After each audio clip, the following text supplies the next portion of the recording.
आज हम पढ़ेंगे क्लास 10th बुक्स रीडिंग का पार्ट 2। ये जो हम सीरीज चला रहे हैं, ये हमारा उद्देश्य है कि आप लोग बुक ज़्यादा से ज़्यादा पढ़ें ताकि आप बोर्ड एग्जाम में अच्छे से अंक प्राप्त कर सकें। तो चलिए देखते हैं रासायनिक अभिक्रियाओं के प्रकार क्या हैं, कौन कौन सी अभिक्रियाएं होती हैं। तो बुक पढ़ेंगे पूरी हम। तो देख सकते हैं, आप अपने किताब खोल सकते हैं। यहाँ पर 1.2 रासायनिक अभिक्रियाओं के प्रकार। कक्षा 9 में हम अध्ययन कर चुके हैं कि रासायनिक क्रिया के समय किसी एक तत्व का परमाणु दूसरे तत्व के परमाणु में नहीं बदलता है। तो हम कक्षा 9 में अध्ययन कर चुके हैं कि रासायनिक क्रिया के समय किसी एक तत्व का परमाणु दूसरे तत्व के परमाणु में नहीं बदलता है। ना तो कोई परमाणु मिश्रण से बाहर जाता है और ना ही बाहर से मिश्रण में आता है। वास्तव में किसी रासायनिक अभिक्रिया में परमाणुओं के आपसी आबंध के टूटने एवं जुड़ने से नए पदार्थों का निर्माण होता है। आप देखते होंगे जो आबंध होता है उसके टूटने एवं जुड़ने से ही नए पदार्थों का निर्माण होता है, जो कि रासायनिक अभिक्रिया कहलाती है। तो यहाँ पर यही बोला जा रहा है। परमाणुओं के बीच विभिन्न प्रकार के आबंध के बारे में आप अध्याय 3 तथा 4 में अध्ययन करेंगे। आगे है संयोजन अभिक्रिया 1.2.1। तो आप देख सकते हैं क्रियाकलाप। आप सबसे पहले देखिए, एक बीकर में थोड़ा कैल्शियम हाइड्रोक्साइड लीजिए यानी CaOH का टॉयज लीजिए तथा भुजा हुआ चूना लीजिए। अब हमें भुजा हुआ चूना लेना है। इसमें धीरे धीरे जल मिलाइए। आप बीकर को स्पर्श कीजिए जैसा कि चित्र 1.3 में दिया गया है। क्या इसके ताप में कोई परिवर्तन हुआ है? तो हम यहाँ पर पता लगा सकते हैं, निश्चित ही यहाँ पर परिवर्तन होता है, क्योंकि आप बुजुर्गों को देखते होंगे जो कि चूना बुझाते हैं तो कैल्शियम ऑक्साइड ही होता है यानी CaO होता है। जब उसको हम जल में मिलाते हैं तो कैल्शियम हाइड्रोक्साइड के रूप में परिवर्तित हो जाता है।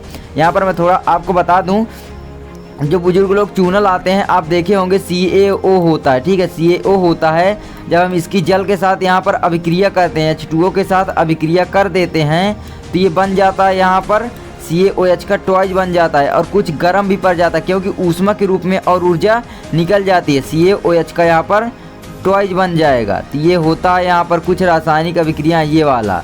तो ये आप कर सकते हैं। आगे बढ़ते हैं। देखिए, इसके ताप में निश्चित ही परिवर्तन होगा, यानी ताप बढ़ेगा एक प्रकार से जो पात्र होता है उसका, क्योंकि जो कैल्शियम ऑक्साइड है वो जब जल से अभिक्रिया करता है तो कैल्शियम हाइड्रोक्साइड बनता है और थोड़ा बहुत ऊष्मा भी उत्पन्न होती है, यानी गर्म पड़ जाता है एक प्रकार से आप कह सकते हैं। तो कैल्शियम ऑक्साइड जल के साथ तीव्रता से अभिक्रिया करके बुझे हुए चूने कैल्शियम हाइड्रोक्साइड यानी CaOH का टॉयज का निर्माण करके अधिक मात्रा में ऊष्मा उत्पन्न करता है। तो कैल्शियम हाइड्रोक्साइड ये वाली अभिक्रिया देख सकते हैं आप। यहाँ पर क्या दिया गया है, तो यहाँ पर कैल्शियम ऑक्साइड है, CaO है, और यहाँ पर जल है, H2O है।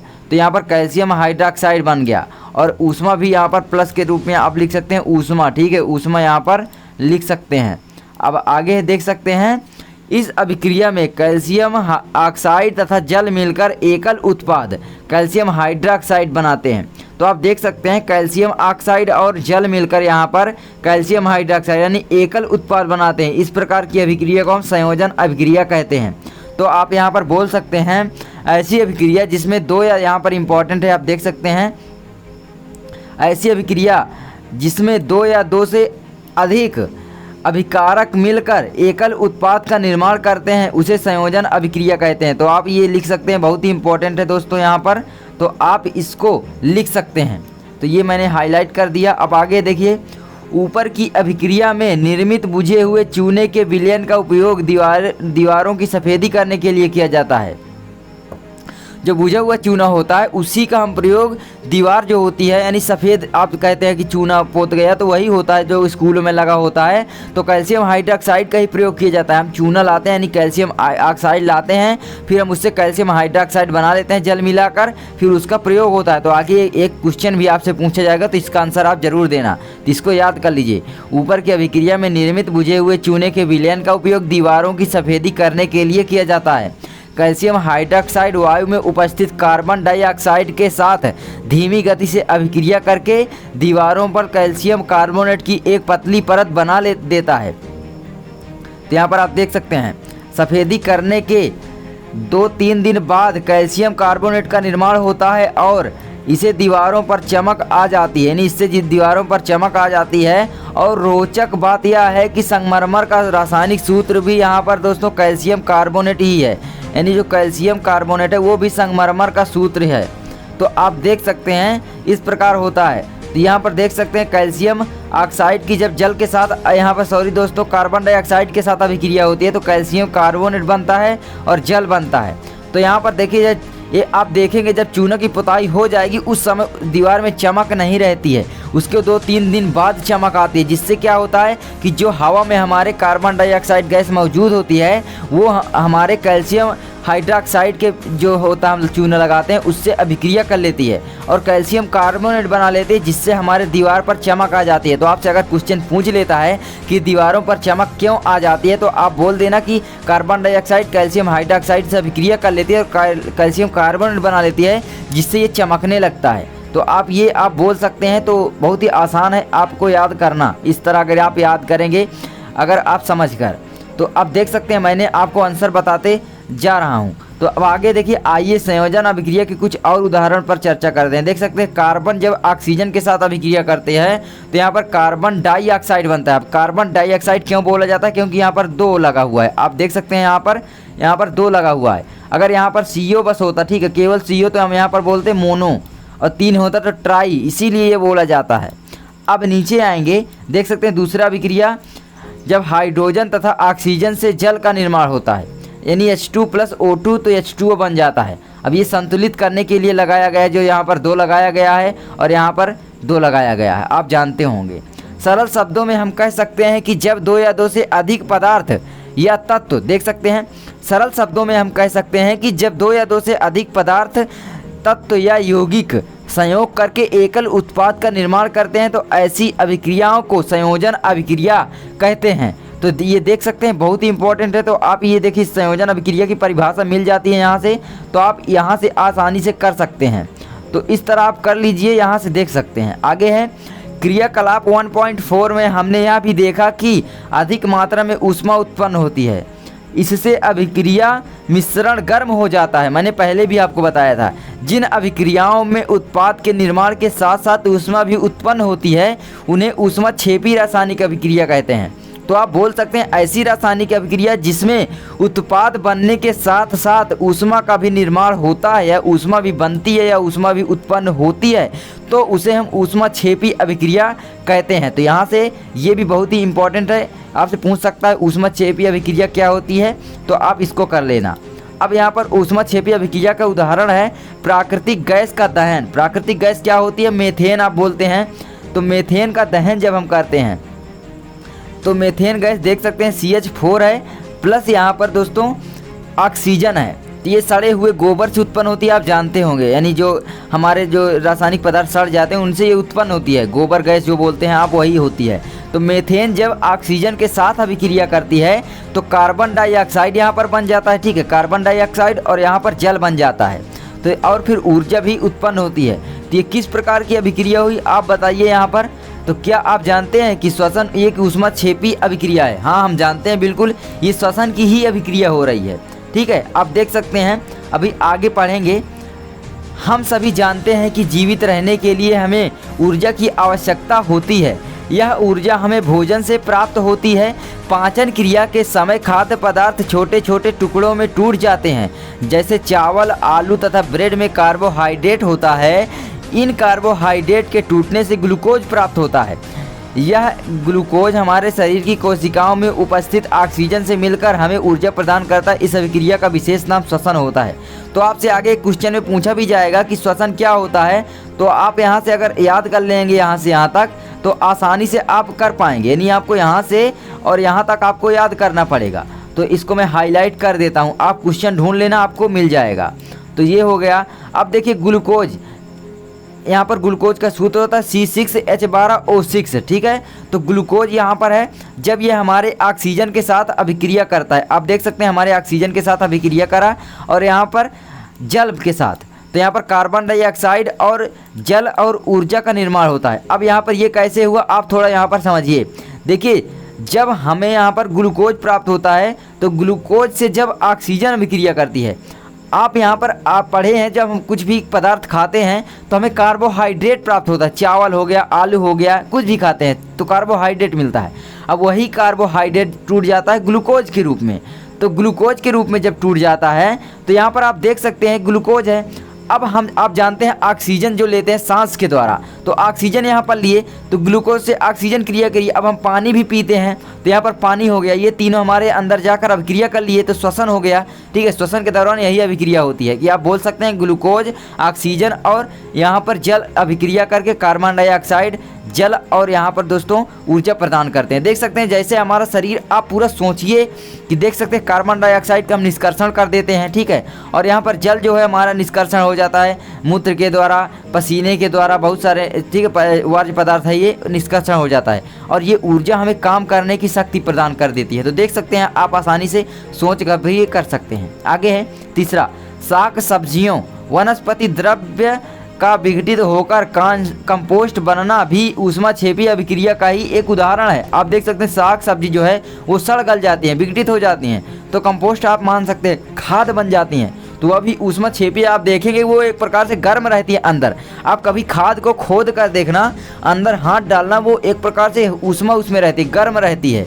क्रियाकलाप 1.1 आप देख सकते हैं क्रियाकलाप 1.1 जाकर, तो क्रियाकलाप 1.1 में दी गई अभिक्रिया के प्रकार को पहचानिए जिसमें एकल उत्पाद के निर्माण के साथ ऊष्मा उत्पन्न होती है। तो देख सकते हैं ये क्या संयोजन अभिक्रिया हो जाएगी जो अभिक्रिया 1.1 क्रियाकलाप में दी गई है। आगे है अब वियोजन अभिक्रिया क्या होती है, यानी वियोजन अभिक्रिया को अपघटन अभिक्रिया भी बोला जाता है। तो वियोजन अभिक्रिया क्या होती है, सबसे पहले आप एक क्रियाकलाप कीजिए। एक शुष्क पत्थर नली में 2 ग्राम फेरस सल्फेट के क्रिस्टल लीजिए। फेरस सल्फेट के क्रिस्टल के रंग पर ध्यान दीजिए। पत्थर नली को बर्नर या स्पिरिट लैंप की ज्वाला पर गर्म कीजिए जैसा कि दिखाया गया है। अब यहाँ पर आप क्या अनुभव करेंगे, क्या आपने ध्यान दिया कि फेरस सल्फेट क्रिस्टल के हरे रंग में परिवर्तित हो जाता है। सल्फर के दहन से उत्पन्न उस अभिलाक्षणिक विशिष्ट गंध को भी आप सूंघ सकते हैं। हाँ बिल्कुल सूंघ सकते हैं। तो आप देख सकते हैं किस तरह से ये अभिक्रिया हो रही है, यानी एकल पदार्थ देख सकते हैं आप यहाँ पर एकल पदार्थ वियोजित हो रहा है, एकल पदार्थ यहाँ पर वियोजित हो रहा है। तो आप यहाँ पर वियोजन अभिक्रिया का उदाहरण क्या दे सकते हैं कि जब एकल पदार्थ वियोजित होकर 2 या 2 से अधिक पदार्थ का निर्माण करता है तो हम इसे वियोजन अभिक्रिया या अपघटन अभिक्रिया कहते हैं। तो यहाँ पर आप देख भी सकते हैं। ठीक है, तो यहाँ पर आप देख सकते हैं क्या हो रहा है, यहाँ पर आयरन जो है, आयरन सल्फेट यहाँ पर दिया गया है। ठीक है, आयरन सल्फेट यहाँ पर है, देख सकते हैं FeSO4। आयरन सल्फेट कैसे बना, Fe का जो आवेश होता है आप जानते होंगे, Fe का जो होता है यहाँ पर +2 होता है और SO4 का -2 होता है। ठीक है, SO4 का -2 होता है, इसीलिए यहाँ पर FeSO4 बनता है। तो इस तरह आप कह सकते हैं। तो FeSO4 जो है फेरस सल्फेट जो है, यानी आयरन सल्फेट बोल सकते हैं, जिसको जब हम ऊष्मा देते हैं, ठीक है, इसमें मतलब हम एक प्रकार से इसको गर्म करते हैं, यहाँ पर आग जलाते हैं, तो यहाँ पर ये टूट जाता है फेरिक ऑक्साइड यानी फेरस ऑक्साइड यानी Fe2O3 के रूप में, तथा सल्फर डाइऑक्साइड और सल्फर ट्राईऑक्साइड के रूप में ये टूट जाता है। तो आप देख सकते हैं यहाँ पर फेरस ऑक्साइड हो गया, और अगर Fe3O4 होता तो यहाँ पर फेरस ऑक्साइड होता। तो यहाँ पर Fe2O3 है तो SO2 के रूप में टूट जाता है और यहाँ पर SO3 के रूप में टूट जाता है। आगे बढ़ते हैं। आप देख सकते हैं कि इस अभिक्रिया में एकल अभिकर्मक टूटकर छोटे छोटे उत्पाद प्रदान करता है। एक पदार्थ मतलब टूटकर 3 पदार्थ प्रदान कर रहा है, तो ये एक प्रकार से वियोजन अभिक्रिया ही हो रही है। किसी भी चीज़ को हम जब वियोजित करते हैं, मान लीजिए एक धागा लिए हुए हैं, उसको जब हम 3 टुकड़ों में वियोजित कर देंगे तो वो वियोजन अभिक्रिया का एक उदाहरण मतलब ले सकते हैं आप आसानी से। किसी भी चीज़ को आप तोड़ देंगे, जैसे कि मान लीजिए हमारा मोबाइल है, मोबाइल को हम पटक देंगे तो 2, 3, 4, 10 टुकड़ों में विभाजित हो जाएगा, तो हम उसको वियोजित कर देते हैं एक प्रकार से पटक कर। तो ये आप आसानी से याद कर सकते हैं वियोजन अभिक्रिया का उदाहरण।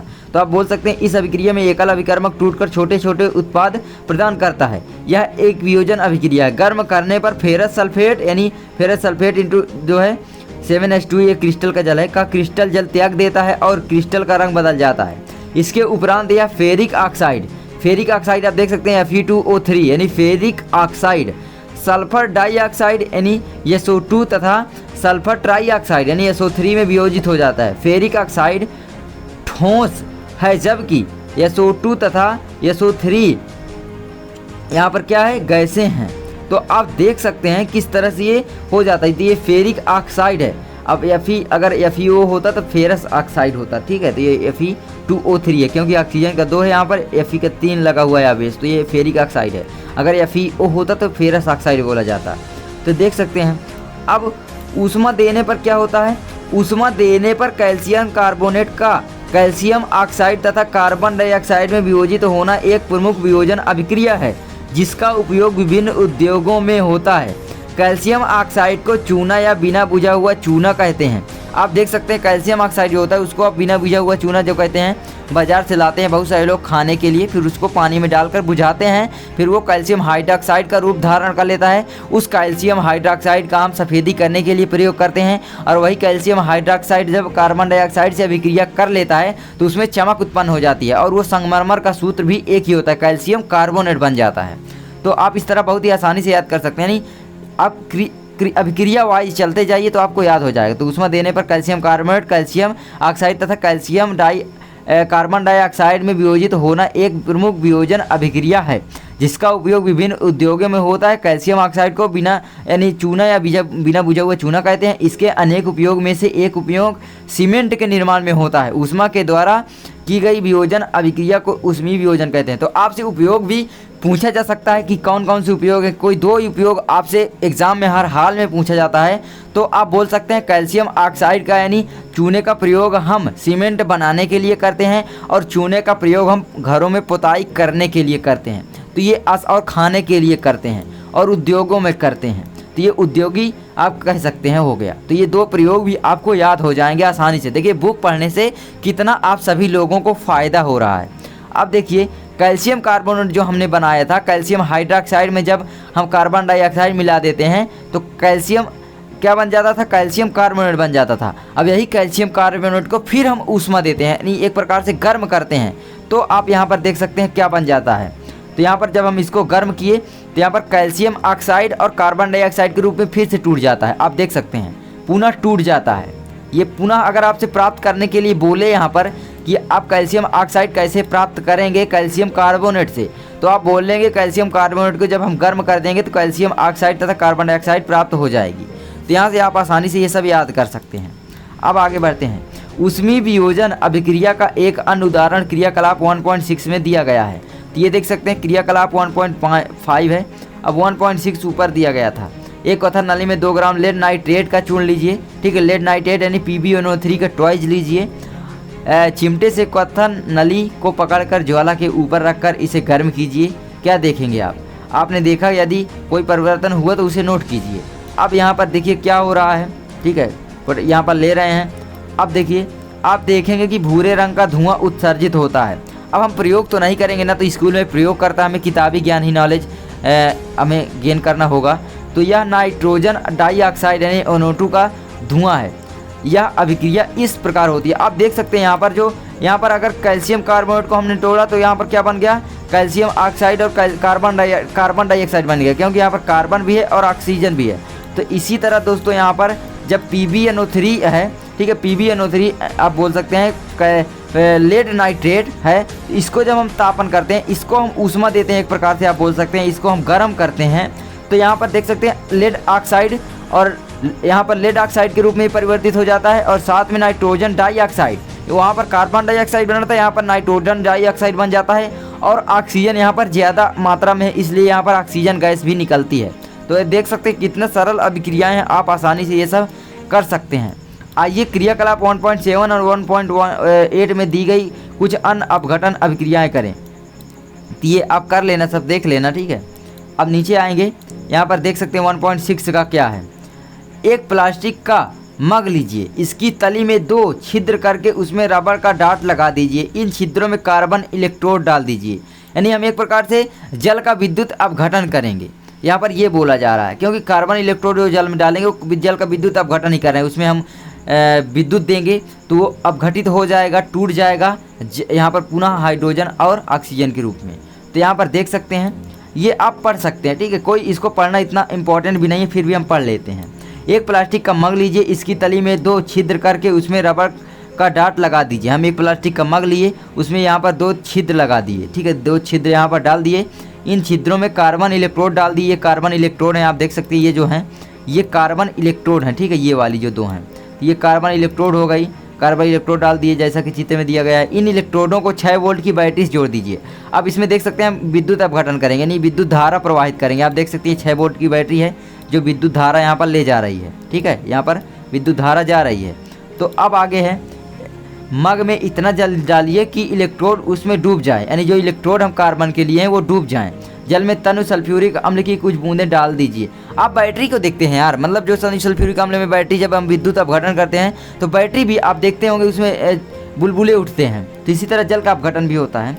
अब देखिए, जल से भरी दो आसंकित परख नलियों को दोनों कार्बन इलेक्ट्रोडों के ऊपर उल्टा करके रख दीजिए। अब देखिए, यहाँ पर हम दोनों परख नली को उल्टा करके रख देते हैं।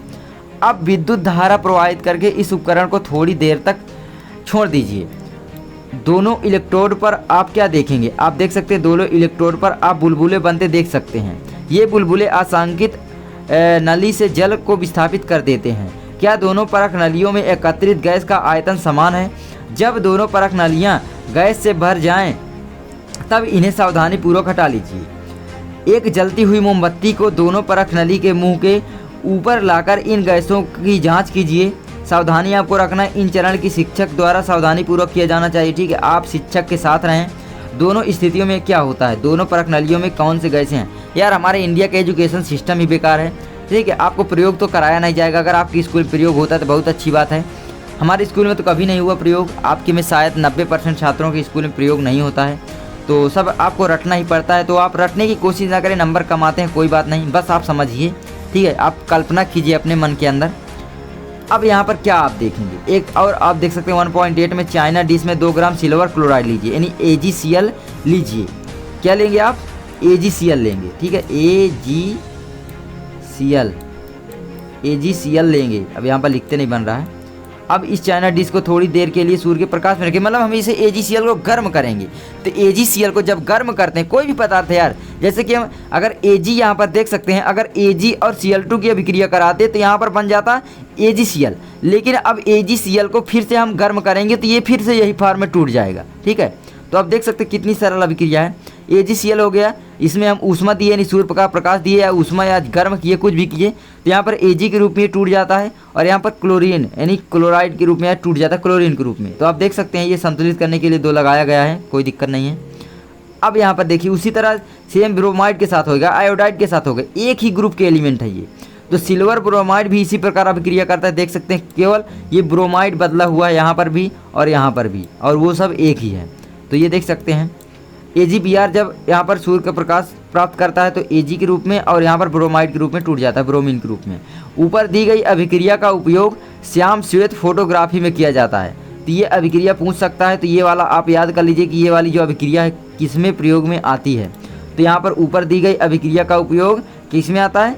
श्याम श्वेत फोटोग्राफी में किया जाता है। किस प्रकार की ऊर्जा के कारण यह वियोजन अभिक्रिया होती है? हमने देखा कि वियोजन अभिक्रिया में अभिकारकों को तोड़ने के लिए ऊष्मा, ठीक है, प्रकाश या विद्युत ऊर्जा की आवश्यकता होती है। देखिए, वियोजन अभिक्रिया जब अपघटित होती है, यानी वियोजन अभिक्रिया का जब अपघटन होता है, वियोजन अभिक्रिया घटित होती है, तो हमें ऊष्मा या प्रकाश या विद्युत ऊर्जा का होना आवश्यक है। ये 3 रूपों में ही अगर हम तोड़ेंगे किसी पदार्थ को तभी टूटेगा। और भी बहुत से कारक हैं, लेकिन ये मेन कारक हैं। ठीक है, किसी भी पदार्थ को तोड़ना है, जैसे हम मोबाइल को अगर तोड़ना है तो पटक देते हैं। इसी तरह मान लीजिए हमें AgCl कोई पदार्थ है, अरे जुड़ा हुआ है, उसको हमें तोड़ना है तो एक प्रकार से पटकना पड़ेगा। पटकने के लिए क्या करना पड़ेगा? हमें उसमें ऊष्मा देना पड़ेगा और उसमें प्रकाश देना पड़ेगा और विद्युत ऊर्जा देना पड़ेगा। आप देखते होंगे चटक जाते हैं शीशा अगर आँच के संपर्क में लाते हैं, इसी तरह होता है। तो देख सकते हैं विद्युत ऊर्जा की आवश्यकता होती है। जिन अभिक्रिया में ऊर्जा अवशोषित होती है उन्हें ऊष्मा शोषी अभिक्रिया कहते हैं। तो यहाँ से ये आप थोड़ा इंपॉर्टेंट है, तो इसको आप थोड़ा मतलब हाईलाइट कर लीजिए। ठीक है, यहाँ से यहाँ तक, तो ये मैं हाईलाइट कर देता हूँ। आप देख सकते हैं इंपॉर्टेंट है। एक परख नली में 2 ग्राम बेरियम हाइड्रोक्साइड लीजिए, इसमें 1 ग्राम अमोनियम क्लोराइड डालकर कांच की छड़ से मिलाइए। अपनी हथेली से परख नली के नीचे सिरे को छूइए, आप कैसा महसूस करेंगे? तो यहाँ पर जो बेरियम हाइड्रोक्साइड है और यहाँ पर अमोनियम क्लोराइड है, तो यहाँ पर बेरियम क्लोराइड बन जाएगा और अमोनियम हाइड्रोक्साइड बन जाएगा। तो ये हो जाएगा। ये ऊष्मा छेपी है या ऊष्मा शोषित, ये पढ़कर ही बताएंगे। अब देखिए यहाँ पर क्या हो रहा है, इसको हम प्रश्न को हल कर लेते हैं थोड़ा सा। किसी पदार्थ X, ठीक है, यहाँ पर मैं हल करता हूँ। देख सकते हैं किसी पदार्थ X के विलयन का उपयोग सफ़ेदी करने के लिए किया जाता है। पदार्थ X का नाम बताइए तथा इसका सूत्र लिखिए। ऊपर 1 में यानी फर्स्ट में जो है लिखे पदार्थ X की जल के साथ अभिक्रिया लिखिए। अब देखिए दोस्तों, यहाँ पर किसी पदार्थ X है, कोई भी पदार्थ जो है यहाँ पर X है, ठीक है, हमें पता नहीं है।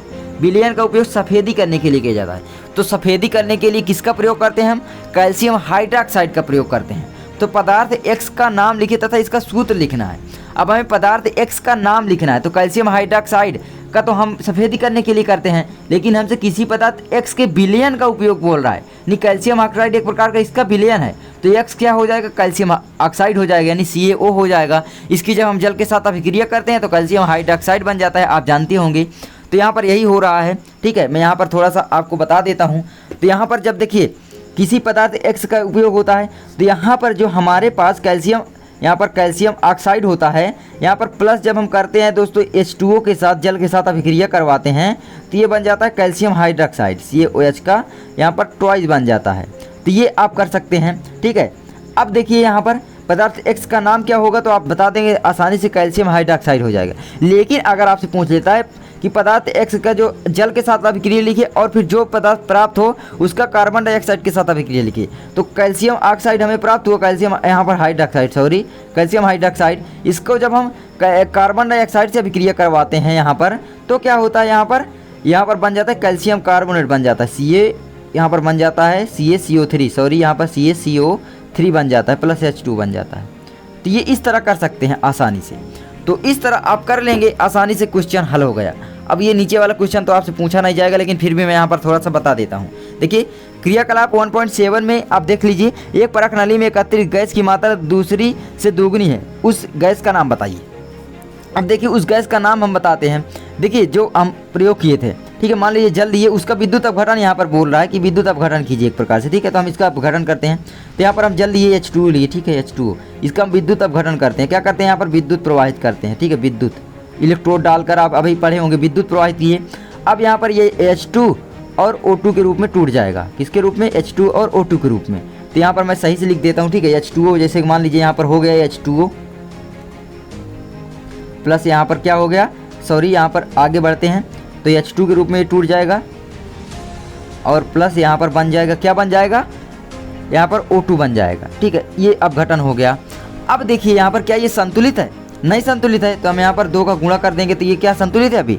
हाँ, ये बिल्कुल संतुलित है। तो यहाँ पर देख सकते हैं जब हम 2 मोल जल लेते हैं, ठीक है, मोल में नापा जाता है, तो 2 मोल हम जब जल लेते हैं तो हमें क्या प्राप्त होता है, यहाँ पर हमें प्राप्त क्या होता है? आप देखिए 2 दूनी 4 हाइड्रोजन है, तो यहाँ पर हमें हाइड्रोजन संतुलित करना होगा, तो हमें 2 मोल हाइड्रोजन प्राप्त होता है, ठीक है, 2 मोल हाइड्रोजन प्राप्त होता है, लेकिन ऑक्सीजन 1 मोल प्राप्त होता है। तो यहाँ पर कौन सी गैस दोगुनी है? तो यहाँ पर हाइड्रोजन दोगुनी है, तो ये गैस का नाम हाइड्रोजन हो जाएगा। तो इस तरह आप कर सकते हैं। बस आई होप आपको वीडियो अच्छी लगी होगी। अगली वीडियो में हम हल करेंगे, विस्थापन अभिक्रिया पढ़ेंगे। तो बुक रीडिंग इसलिए हम पढ़ा रहे हैं क्योंकि बहुत सारे लोग बुक नहीं पढ़ते हैं, तो हमने सोचा आपको बुक पढ़ाया जाए। इसी तरह चलते जाएंगे ताकि आप बुक आसानी से पढ़ सकें, ठीक है। आप आसानी भी होगा, वीडियो देखकर बुक पढ़ लेंगे, सोते समय पढ़ लेंगे, आसानी से सब कुछ आप रट जाएंगे एकदम, और एग्ज़ाम की तैयारी आपकी बेहतर हो जाएगी। मिलते हैं नेक्स्ट वीडियो में। आप प्लेलिस्ट चेक कीजिए, वहाँ पर सभी बुक रीडिंग मिल जाएगा आपको।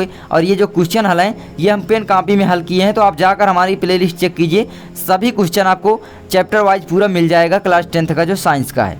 मिलते हैं नेक्स्ट वीडियो में, तब तक के लिए जय हिंद, जय भारत, वंदे मातरम।